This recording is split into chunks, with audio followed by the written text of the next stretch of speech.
மாணவர்கள் எவரும் போதைக்கு அடிமையாகாதீர்கள். அடிமையானவர்கள் மீண்டதாக சரித்திரமில்லை. எனவே உங்களையும் சமூகத்தையும் பாதுகாத்துக் கொள்ளுங்கள். உங்கள் நலன் கருதி கல்வி டிவி. இன்றைய வகுப்பிலே நாங்கள் தமிழ் மொழியும் இலக்கியம் என்ற பாடப்பிரிவில் தரம் 9க்குரிய பாடங்களை நாங்கள் பார்க்கிறோம். இப்பொழுது நாங்கள் தரம் 9க்குரிய முதலாவது பாடத்தை பார்ப்போம். நல்ல எண்ணங்களை தேர்ந்தெடுங்கள். நல்ல எண்ணங்கள் எங்கள் மத்தியிலே இருக்கவும். இன்றைக்கு தேவையானவை அவைதான். நல்லனவற்றை நாங்கள் எடுத்துக்கொள்ள வேண்டும். இன்றைக்கு பலவிதமான செயற்பாடுகளை நாங்கள் மக்கள் மத்தியிலே காணுகின்றோம். அந்த செயற்பாடுகளில் இருந்து நல்லனவற்றை நாங்கள் தேர்ந்தெடுக்க வேண்டியது முக்கிய கடமையாக இருக்கின்றது. பலவிதமான எண்ணங்கள், பலவிதமான செயற்பாடுகள், பலவிதமான வெளியீடுகள், பலவிதமான செய்திகள், இப்படியே நாங்கள் பார்க்க போனோம். இவற்றில் இருந்து நாங்கள் நல்லனவற்றை நாங்கள் தேர்ந்தெடுக்கலாம். இனிய உளவாக என்று சொல்லி வள்ளுவன் சொல்லியிருக்கிறார். இனிய உளவாக, இனியன இருக்கின்றது. ஆகவே இனியன இருக்க நாங்கள் ஏன் தேவையில்லாததை எடுத்துக்கொள்ள வேணும்? அந்த இனியனவற்றை நாங்கள் கைப்பற்றுவோம். மாணவர்கள் இதனைத்தான் செய்ய வேண்டும். ஆகவே இனியனவற்றை நாங்கள் எடுத்துக்கொள்ள வேணும்.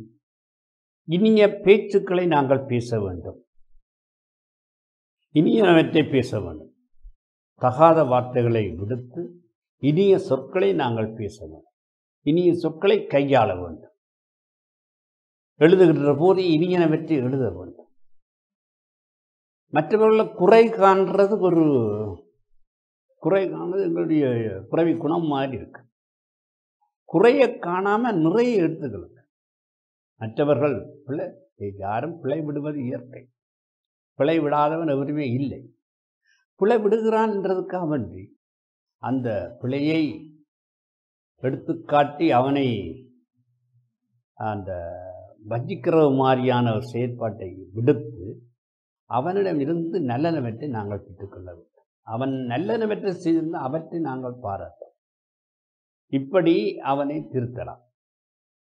ஆகவே பிழையை சுட்டி காட்டுவது என்றது வேறு விஷயம். அதை குதர்க்கமாக பேசுவது வேறு விஷயம். இப்போ இதிலேயே 2 வித்தியாசம் இல்லை. சுட்டிக்காட்டி அவனை திருத்துவது அது ஒரு பெரியவர்களுடைய கடமை. ஆனால் நாங்கள் அப்படி அல்ல. பிள்ளைகளை விடுகிற பிள்ளைகளை குதர்க்கமாக பேசுகின்ற ஒரு தன்மை எங்களிடம் இருக்கிறது. அவற்றை நாங்கள் நிறுத்திக்கொள்ள வேண்டும். மற்றது நாங்கள் அவர்கள் பிழை விடுகிறார்கள் என்றால் நாங்கள் அந்த பிள்ளைகளை ஒருத்தர் அதுக்காக வேண்டி அவனை அவதூறாக பேசிக்கொண்டு செய்யக்கூடாது. அந்த பழக்கத்தை நாங்கள் நிறுத்தவர். அவன் என்ன செய்திருக்கிறான், என்ன செய்கிறான் என்றதை அவதானித்து அவன் நல்லெண்ணத்தை செய்தால் அவனை பாராட்டு. அப்படித்தான் குதர்க்கமாக அவன் நடந்து கொள்கிறான்டா நாங்கள் பேசாமல் ஒதுங்கி இருந்தவளை அது வர வச்சு ஒதுங்கலாமே தவிர அவனை குதர்க்கமாக பேசுவது அவ்வளவு அழிவு. இந்த வகையிலே நாங்கள் இதை நல்லனவற்றை நாங்கள் தேர்ந்தெடுக்க வேண்டும் என்றதுக்கு ஒரு சிறிய கதை மூலம் உங்களுக்கு இந்த பாடத்தை தந்திருக்கிறார்கள். இங்கே பாடத்திலே நல்லவற்றை தேர்ந்தெடுங்கள் என்று சொல்லுகிறார். தேர்ந்தெடுக்க வேண்டும். நாங்கள் எல்லாவற்றையும் வாசிக்கலாம், எல்லாவற்றையும் கேட்கலாம், எல்லாவற்றையும் பேசுகின்ற போது தீயனவற்றை விடுத்து நல்லனவற்றை பேச வேண்டும். அதனைத்தான் சொல்லுகிறார். அதனைத்தான் வள்ளுவன் இவ்வாறு சொல்லியிருக்கிறார். ஆகவே நாங்கள் இப்பாடத்துக்கு பார்ப்போம். இப்போ பாருங்கள், ஒரு பழக்கடையிலே பழங்கள் அழகாக அடுக்கி வைத்திருக்கிறார்கள். நாம் நமக்கு பிடித்த பழங்களை வாங்கிக் கொள்கிறோம். ஆனால் அவர்கள் அடுக்கி வைத்திருக்கிறார்கள், நாங்கள் பிடித்த பழங்களை வாங்குகிறோம். பூக்கடையிலே பலவிதமான பூக்களை கொட்டி வைத்திருக்கிறார்கள். நான் நமக்கு பிடித்தமான பூக்களை தேர்ந்தெடுத்து கொள்கிறோம். பெரிய ஹோட்டல் விதவிதமான உணவுகள் சமைத்து அடுக்கி வைக்கப்பட்டிருக்கின்றன. நமக்கு பிடித்த உணவை தட்டில் ஏற்றி கொள்கிறோம். நாங்கள் பிடித்தவற்றை செய்கிறோம். அதேபோல உலகில் பல வகையான எண்ணங்கள் நிறைந்து வைக்கப்பட்டிருக்கின்றன. சுக நினைவுகளை எழுப்பும் எண்ணங்கள், துக்கத்தை மூடிவிடும் எண்ணங்கள், சுறுசுறுப்பையும் உற்சாகத்தை தரும் எண்ணங்கள், சோகத்தையும் சோர்வையும் உண்டு பண்ணும் எண்ணங்கள் என்று உலகிலே பல நம் கண்முன் பலவற்றை அடுக்கி வைத்திருக்கின்றன, காற்றில் மிதக்க விட்டிருக்கின்றன. நாம் எதை தேர்ந்தெடுக்கிறோம்? அதான் மிக முக்கியம். நமக்கு பிடித்தமானது எது? கோபக்காரன் என்ற பெயர் பெற்றவனையும் தன்னம்பிக்கை இல்லாதவனையும் கையாலாகாதவன் கவலைப்படுபவன் என்று அழைக்கப்படுவனையும் பார்த்தால் அவன் உள்ளம் எந்த வகை எண்ணங்களால் நிறைந்திருக்கின்றது என்பது தெரியும்.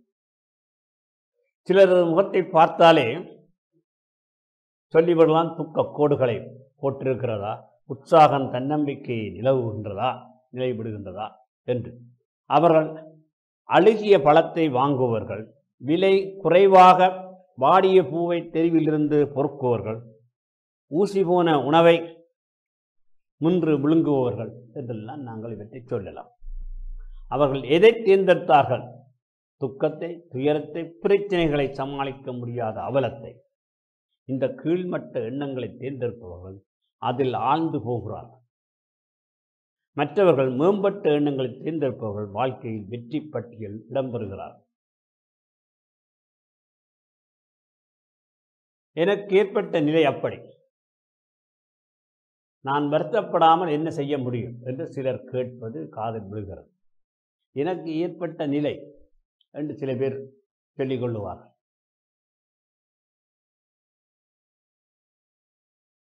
வருத்தப்படுவது பிரச்சனைக்கு வழிகாட்டுவதில்லை. வருத்தத்தை விட்டுவிட்டு இது நிலைமை, இதிலிருந்து நாம் மீள நான் என்ன செய்யலாம் என்று சிந்திக்கும் போதுதான் வழி பிறக்கிறது. சும்மா வருத்தப்பட்டு கொண்டிருந்தால் யோசனை இல்லை. அதில் இருந்து நாங்கள் எப்படி மீளலாம் என்று பார்க்க வேணும். வருத்தப்படுவதன் மூலம் நமக்கு நாமே தண்டனையை அளித்துக் கொள்கிறோம். அப்படி தண்டனை அளித்துக் கொள்வதில் ஒரு சிறு சந்தோஷம். வருத்தப்படுவதன் மூலம் பிறர் அனுதாபத்தை பெற முயல்கிறோம். நாங்கள் வருத்தப்படுவதன் மூலம் பிறருடைய அனுதாபம் எங்களுக்கு கிடைக்கிறது. அதுதான் கிடைக்கும். அதில் சிறு சந்தோஷம். இவை இரண்டுமே வழி தெரியாதவன் நடக்கும் தடுமாற்ற பாதைகள். வழி தெரியாதவன் நடக்கின்ற ஒரு தடுமாற்ற பாதை. வருத்தப்படுவது எங்களுக்கு விட்ட விதி என்று சிலர் சொல்லுவார். அப்படி சொல்லி கொண்டு போவார். இது என்ன? வழி தெரியாத நடக்கும் தடுமாற்ற பாதைகள் என்று சொல்லலாம். பயம், கோபம், பொறாமை, குற்ற உணர்வு, கவலை இவற்றை தாழ்த்தும் உணர்ச்சிகள், நெகட்டிவ் ஆன எண்ணங்கள், நெகட்டிவ் எமோஷன் என்று சொல்லுவாங்க என்று கூறுகிறார்கள். இந்த கீழ் உணர்வுகள் மனிதனது சிந்திக்கின்ற திறனை, சிந்திக்கும் அமைப்பை முடக்கி விடுகிறது. கீழ்மையான இந்த உணர்வுகள், குற்ற உணர்வு, பொறாமை, கோபம், மன சிகிச்சை மருத்துவர்கள் முடக்கப்பட்ட மனம் செயலற்று போகிறது. முடக்கப்படுவது மட்டுமல்ல, நமக்கு நல்ல யோசனைகளையும் நம்பிக்கையையும் கொண்டு தந்து உதவக்கூடிய நமது மனத்தில் வாய்க்கதவை இவை சாத்தி விடுகின்றது. நாங்கள் இப்படியான உணர்ச்சிகளை ஏற்படுத்துகிற போது எங்களுக்கு நல்ல உணர்வுகள் எல்லாம் அப்படியே மூடி போகின்றன. நல்ல யோசனைகள், நம்பிக்கை இவையெல்லாம் அப்படியே மூடப்போகும். நேற்று என் நண்பர் கூறினார் ஒரு விடயம், நல்ல விஷயத்தை சொல்லுவோமே, அல்லாது ஏன் சொல்ல வேண்டும்? நல்ல விஷயத்தை நாங்கள் சொல்லுவோம், அல்லாது ஏன்?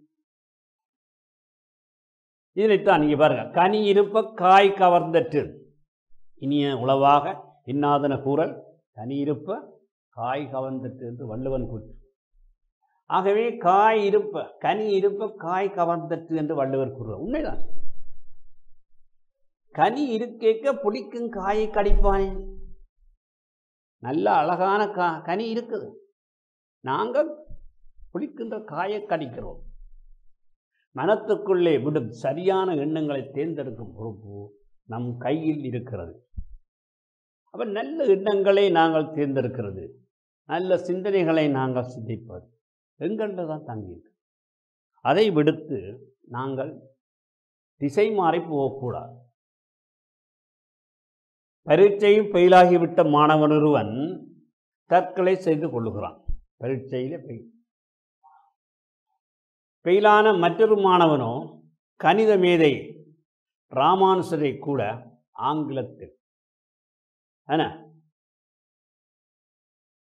ஆங்கிலத்தில் கும்பகோணம் கல்லூரியில் பெயிலாகவில்லையா? கும்பகோணம் கல்லூரியில் ராமானுசன் கூட ஆங்கிலத்திலே பெயிலாயினார். என்ன யோக்கியதை இருக்கிறது இந்த பரீட்சை முறைக்கு என்று எடுத்துக்கொள்கிறான். எது நல்லது என்பதை நீங்கள் சிந்தித்து பாருங்கள். எது நல்லது என்பதை நாங்கள் சிந்திக்கவும்.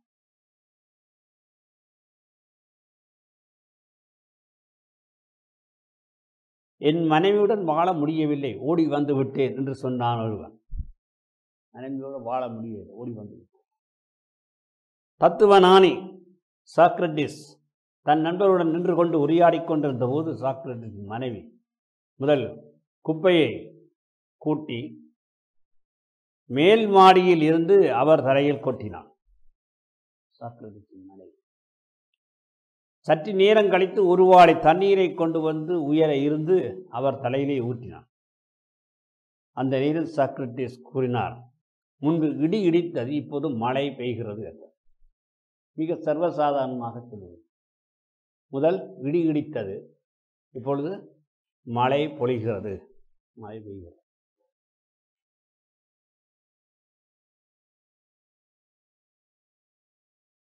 இந்த வெளி விஷயம் சாக்ரட்டிஸின் உள்ளத்தை பாதிக்கவில்லை. அவர் அதை சர்வசாதாரணமாக எடுத்தார். இந்த விஷயங்களிலே அதற்குள்ளாக நன்மை தீமை ஏதும் இல்லை. நாம் அதை எப்படி எடுத்துக்கொள்கிறோம் என்பதை பொறுத்தே நமது உணர்ச்சிகள் புறப்படுது. இவர் நினைச்சா கோவப்பட்டிருக்கலாம், அப்படி சண்டை பிடிச்சிருக்கலாம், ஆனால் அப்படி செய்யலை. அதைத்தான் நாங்கள் அதே அப்படியே. ஒருவர் ஒரு வீட்டுக்கு போகிறீர்கள் இந்த வைத்துக்கொள்ளும். ஒருவர் ஒரு வீட்டுக்கு போகும், ஒருவர் வீட்டுக்கு நாங்கள் போகிறோம். அவர் உங்களை மதிக்க இல்லை, நீங்கள் ஒரு வீட்டுக்கு போய்க்க அவர் உங்களை மதிக்க இல்லை என்று வைத்துக்கொள்ளுங்கள். நமது கௌரவம் பால்பட்டதாக புழுங்குவோம். என்னப்பா நாம் இவ்வளோ தூரம் வந்தம், நம்ம ஒரு ஏனென்று கூட கேட்கல என்ற ஒரு ஆதங்கம் மனதுக்குள்ள வருகிறது. கோபமடைகிறோம், அந்த மனிதரை திட்டுகிறோம், பழி வாங்க துடிக்கிறோம். என்ன அதாவது அந்த மனித உரிய கௌரவத்தை உங்களுக்கு தரவில்லை, அதனால் உங்கள் கௌரவம் திடீரென்று இறங்கி விட்டதா, எங்களுடைய கௌரவம் திடீரென்று இறங்கி விட்டதா சிந்திக்கிறேன் நாங்கள். என்ன இல்லை, நீங்கள் நேற்று இருந்த அதவும் மனிதர் தான், அதே மனிதர் தான். நேற்று என்னவா இருந்தீர்களோ அதே மனிதர் தான் இப்பொழுதும் இருக்கிறீர்கள். அவர் கொடுப்பதனால் வருவதில்லை கௌரவம், நம்மை நாமே மதிப்பதால் புரிந்து கொண்டிருப்பதால் வருவதுதான் அது. நம்மை நாமே மதித்து புரிந்து கொண்டு வாழ. அது இது ஒரு சிறு சம்பவம். இந்த சம்பவத்தை நாங்கள் பாருங்கள். அது ஒரு சிறு சம்பவம் நிகழ்ச்சி.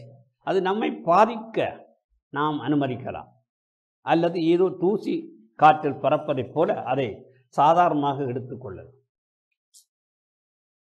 அது நடந்து போகுது என்றுட்டு பேசாமல் விடவும். ஏற்பட்ட மனவேதனை நிகழ்ந்த சம்பவத்தால் ஏற்பட்டதல்ல, அதை நாம் எப்படி எடுத்துக்கொண்டோம் என்பதை பொறுத்தே வருகிறது. மனவேதனை எப்போ வருகிறது, நாங்கள் அந்த சம்பவத்தை எண்ணி எப்படி எடுத்துக்கொள்கிறோம் என்பதை பொறுத்து தான் வருகிறது. நாங்கள் அதை சாதாரணமாக நிச்சயமாண்டா இதுதான் போய்.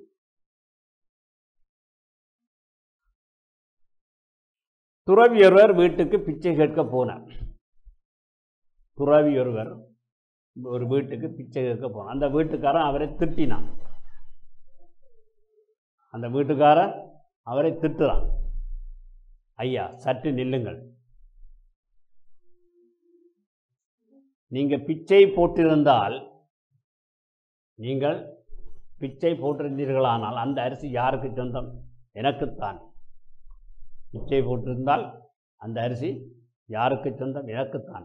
அதே போல நீங்கள் போட்ட பிச்சை வாங்க மறுத்திருந்தால் அந்த அரிசி யாருக்கு சொந்தம்? உங்களுக்குத்தானே. அதே போல நீங்கள் போட்ட திட்டுக்கள், இப்போ திட்டினீங்கள் இல்லை, இந்த திட்டுக்களை நான் ஏற்க மறுக்கிறேன், அவை உங்களுக்கு சொந்தம். அந்த திட்டுக்களை நான் ஏற்க மறுக்கிறேன், அவை உங்களுக்கு எடுத்துச் செல்லுங்கள். நான் உங்களை ஒரு நண்பனை இழந்தேன், நான் உங்களை ஒரு நண்பனை இழந்தேன் என்று சொல்லிவிட்டு நடக்கிறார். அவர் மிக சாதாரணமாக அவ்வளவுதான். துறை அவமானப்பட்டவரா என்பதை யோசித்து பாருங்கள். எல்லாம் ஒரு சொல்லை, ஒரு சம்பவத்தை, ஒரு பிரச்சனையை எப்படி எடுத்துக்கொள்ளுகிறோம் என்பதை பொறுத்தே இருக்கிறது. டாக்டர் MS உதயமூர்த்தி நெஞ்சே அஞ்சாதே நீ என்ற கட்டுரையிலிருந்து நடப்பது இப்படிதான். நாங்கள் எதை எப்படி எடுத்துக்கொள்ளுகிறோம் என்பதை பொறுத்து தான் எல்லாம் இருக்கு. ஆகவே நாங்கள் நல்லனவற்றை தேர்ந்தெடுக்க பழகிக்கொள்ள வேண்டும், நல்லனவற்றை பேச வேண்டும், நல்லனவற்றை செய்ய வேண்டும். இருக்கின்ற காலத்திலே நாங்கள் எதை செய்தோம், எதை சாதித்தோம் என்ற ஒன்று இருக்கு. அந்த வகையிலே நாங்கள் உலகத்துக்கு நன்மை தரக்கூடிய உலகத்துக்கு நன்மை தரக்கூடிய செயல்களை, பேச்சுக்களை, செயற்பாடுகளை நாங்கள் நிகழ்த்தவோம். அப்படி நிறுத்தினால் அது எங்களுக்கு நன்மை, உலகத்துக்கு நன்மை. அதே மாதிரி எங்களை பேச்சுக்களை நல்ல பேச்சுக்களாக அமைய வேண்டும். நல்ல பேச்சுக்களை, நல்ல சிந்தனைகளை நாங்கள் உடையவர்களாக இருப்போமா இருந்தால் அது உங்களுக்கு நல்ல, மற்றவர்களுக்கு நல்ல. அதே போல இன்னும் நாங்கள் பார்க்க போனால், நாங்கள் எந்த ஒரு விடயத்தை எடுக்கின்ற போது உலகத்தில் பல விடயங்கள் இருக்குது, அவற்றை நல்லவற்றை நாங்கள் எடுத்துக்கொள்ளவும். எது நல்லது என்று அதாவது ஒரு கொக்கு பாலையும் நீரையும் கலந்து வந்த பாலை எப்படி அதை பிரித்து எடுக்குதோ அதே மாதிரி அந்த பாலை பருகுகின்ற ஒரு நிலை எங்களுக்கு இருக்கவும். இப்போ டிவி பார்க்குறவர்கள் டிவியில் என்ன நல்ல விஷயம் வருகுது அதைத்தான் நாங்கள் எடுத்துக்கலாம். பத்தும் பலதும் வரும், அதுக்காக எல்லாத்தையும் எடுத்துக்கொள்ளக்கூடாது. அப்போ இப்படியாக ஒரு பேச்சு, ஒருவர் பேசிக்கொண்டிருக்கிற கூட்டத்தில் ஒருவர் பேசிக்கொண்டிருக்க, அவருடைய பேச்சிலே நல்ல விஷயங்கள் இருக்கு, சில நகைச்சுவைகள் அல்ல சம்பவங்கள் எல்லாம் இருக்குது. அது எல்லாத்தையும் நாங்கள் ஒரு புறம் வச்சு நல்ல விஷயங்களை நாங்கள் எடுத்துக்கொள்ள போகிறோம். சில சபை கவர்ச்சிக்காக வேண்டி சில கதைகளை சொல்லுவார்கள், சில ஓமானங்கள் சொல்லுவார்கள், இவைகள் எல்லாம் இருக்கும். அதிலே சொல்லப்படுகிற நல்ல விஷயங்களை நாங்கள் எடுத்துக்கொள்ள. இப்படி நாங்கள் புத்தகங்களை வாசிக்கின்ற போதும், நீங்கள் சாதாரணமாக வாசிப்பில் ஈடுபடுகின்ற போதும் நல்ல விஷயங்களை நீங்கள் வாசிக்க வேணும், அவை கிரகித்துக் கொள்ள வேணும்.